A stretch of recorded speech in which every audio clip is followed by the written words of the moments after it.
Welcome to our মামাসির রান্নাঘর। আশা করি আপনারা সবাই ভালো আছেন। আজ আমরা আপনাদের সঙ্গে শেয়ার করব পুরী স্পেশাল খাজা। চলুন দেখা যাক।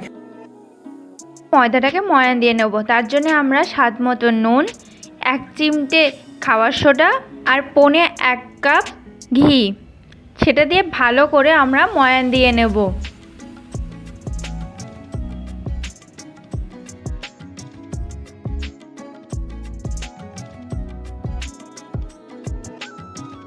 ময়ান দেওয়া হয়ে গেছে, দেখুন মুঠ হয়ে আসছে, ভেঙে দিলে ঝুরঝুরা হয়ে যাবে। এবার অল্প অল্প জল দিয়ে একটা ডো তৈরি করে নেব।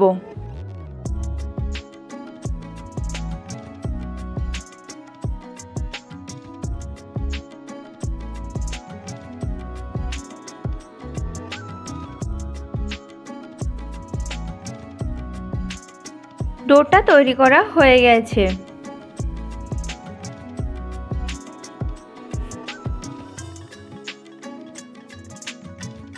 এবার এতে ঘি মাখিয়ে আধ ঘন্টার জন্য রেস্টে রেখে দেব।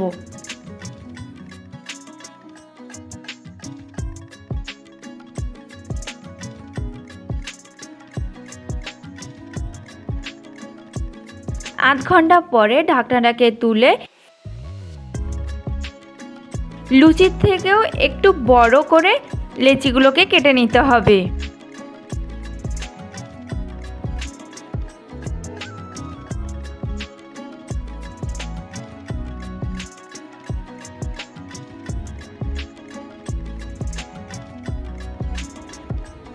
এবার লেচিগুলোকে হালকা ময়দা দিয়ে বেলে নিতে হবে।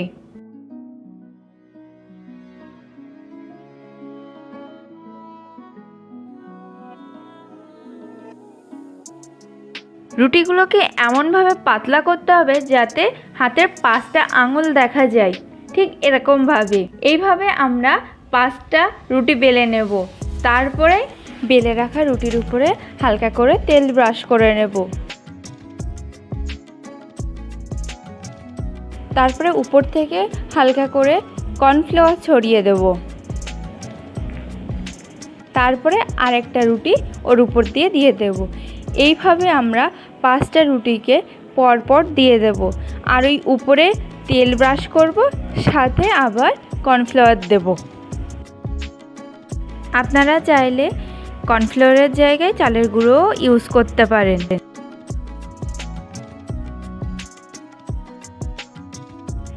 উপরের রুটিটাতেও তেল ব্রাশ করে কর্নফ্লাওয়ার দিয়ে এবার এটাকে মুড়ে দেব সাইড থেকে।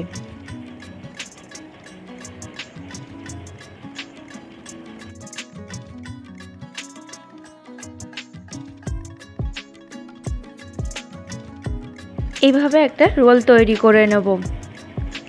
যাতে খুলে না যায় তার জন্যে সামান্য জল দিয়ে এই সাইডটাকেও আটকে দিতে হবে। এবার একটা থালার মধ্যে নিয়ে সাইড দুটো কেটে ফেলে সুন্দর করে পিস কেটে নিতে হবে।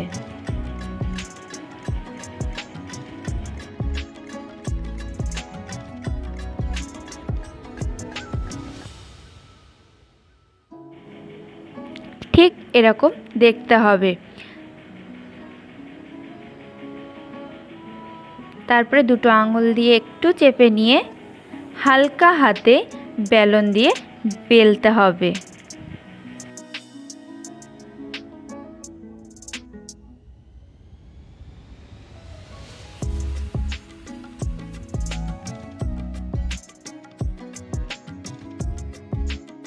এইভাবে আমরা প্রত্যেকটা খাজা তৈরি করে নেব।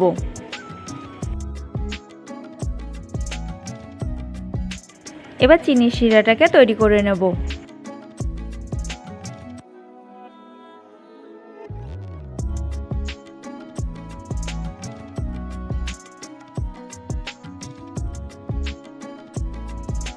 চিনি শিরাটা হাতে নিয়ে যখন চিটচিট করবে তার মানে চিনি শিরাটা তৈরি হয়ে গেছে। এবার কড়াতে তেল নিয়ে নিয়েছি খাস্তাগুলোকে ভাজার জন্য। তেলটা হালকা গরম হলে খাজাগুলোকে আমরা তেলের মধ্যে ছেড়ে দেব।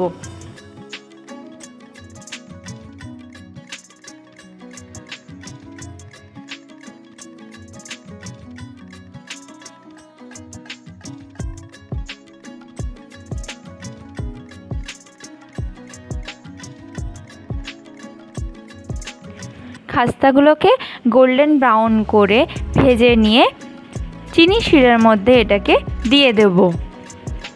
যখন আমরা খাস্তাগুলোকে ভাজবো তখন গ্যাসের আঁচটাকে লো করে দিতে হবে।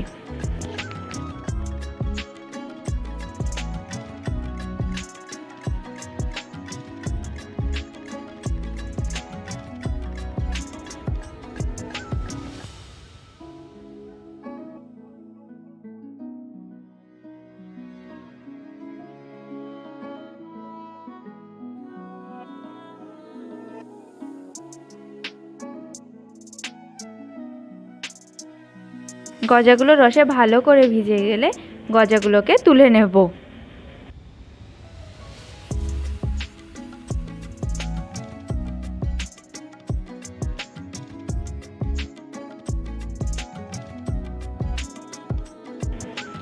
তৈরি হয়ে গেছে আমাদের পুরী স্পেশাল খাজা।